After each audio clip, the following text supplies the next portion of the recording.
El 11 de noviembre de 1918 se firma el armisticio que oficialmente da fin a la Primera Guerra Mundial. Y esta es una fecha que se sigue conmemorando en toda Europa, que se celebra en Europa como día feriado. Y por cierto llama la atención que habiendo sido la Segunda Guerra Mundial una guerra más devastadora, más asesina, más costosa en vidas humanas que la primera, la fecha del fin de la Segunda Guerra Mundial por los conflictos entre los estadounidenses y los rusos, y que los estadounidenses querían robarle justamente los derechos a los rusos, que habían sido los héroes de la guerra contra Alemania,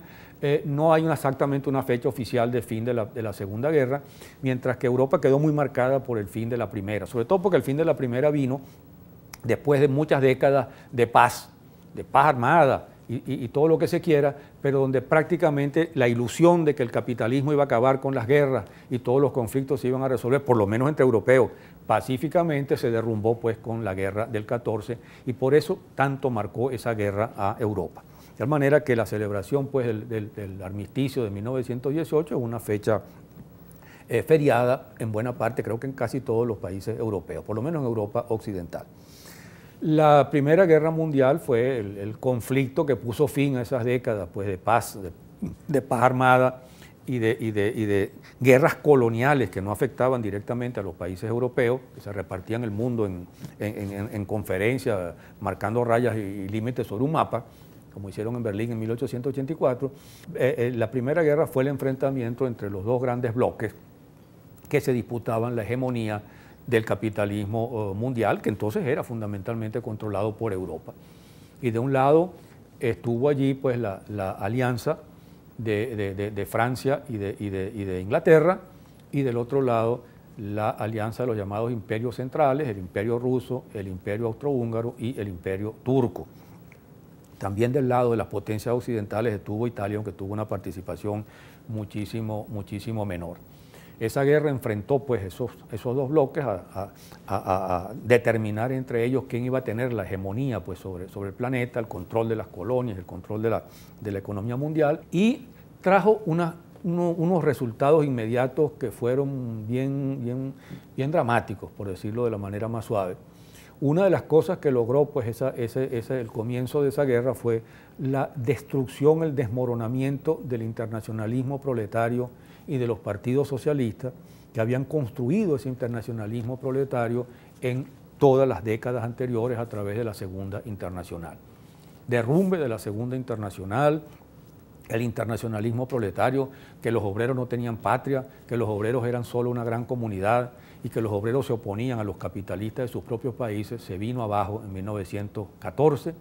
y los obreros franceses salieron a matarse con los obreros alemanes para decidir cuál capitalismo, si el francés o el alemán, iba a ser el que tuviese el dominio sobre Europa. Ese fin de la Segunda Internacional fue uno de los hechos pues, claves de la Primera Guerra Mundial, y solo los marxistas más revolucionarios y más combativos, como Lenin, como Rosa Luxemburgo, como Trotsky, se opusieron a ese derrumbe, como Karl Liebknecht también en Alemania, y mantuvieron la esperanza de crear una nueva internacional y llamaron a la lucha contra sus propias burguesías, a que los obreros salieran a unirse todos para enfrentar a sus propias burguesías. Y sobre esa base se construyó el internacionalismo proletario de la Segunda Internacional después de la Revolución Rusa en 1917.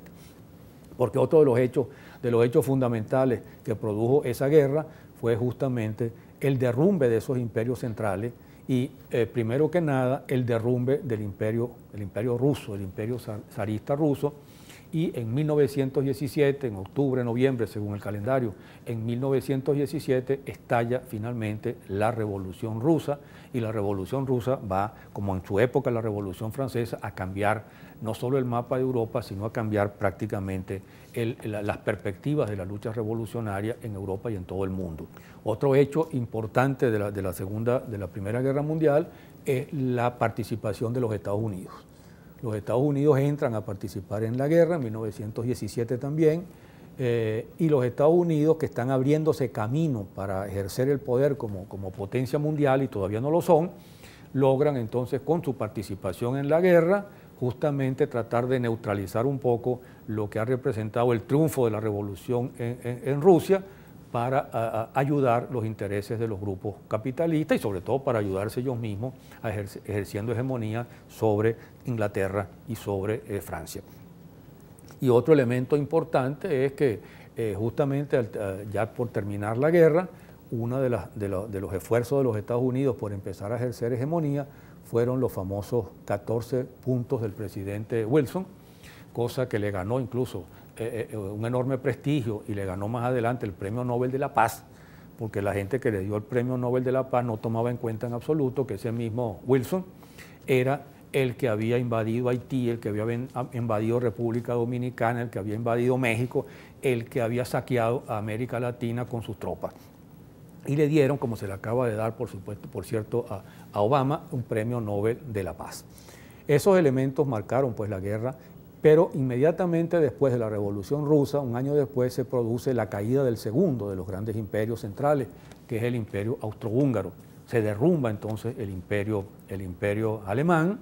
y el derrumbe del imperio alemán va a permitir entonces que los socialistas, pero fundamentalmente los sectores de derecha del socialismo que han aceptado la guerra, que han colaborado con la guerra, que han traicionado el internacionalismo proletario, se vean entonces ante el hecho de tomar el poder, porque la derecha alemana lo ha perdido y la derecha alemana quiere fundamentalmente que sean los socialistas los que asuman la responsabilidad de la pérdida de la guerra, de la derrota en la guerra, cosa que el nazismo le va a cobrar años después. En ese contexto, pues, entonces, cuando se produce finalmente el derrumbe del ejército alemán y cuando el ejército alemán se ve obligado a capitular, es cuando se va a firmar finalmente el 11 de noviembre de 1918 el armisticio que va a dar fin oficialmente a esa Primera Guerra Mundial y que va a hacer que Europa entre a partir de entonces en una situación conflictiva de 2 décadas de enfrentamientos y de rearmes y de nuevos conflictos que va a llevar prácticamente dos décadas después al estallido de la Segunda Guerra Mundial. El 11 de noviembre pues, de 1918 pues, la fecha de celebración o conmemoración del fin de esa Primera Guerra Mundial, que repito, se celebra en buena parte de los países europeos con bastante alegría como un triunfo de la paz, que realmente no fue tal triunfo de la paz.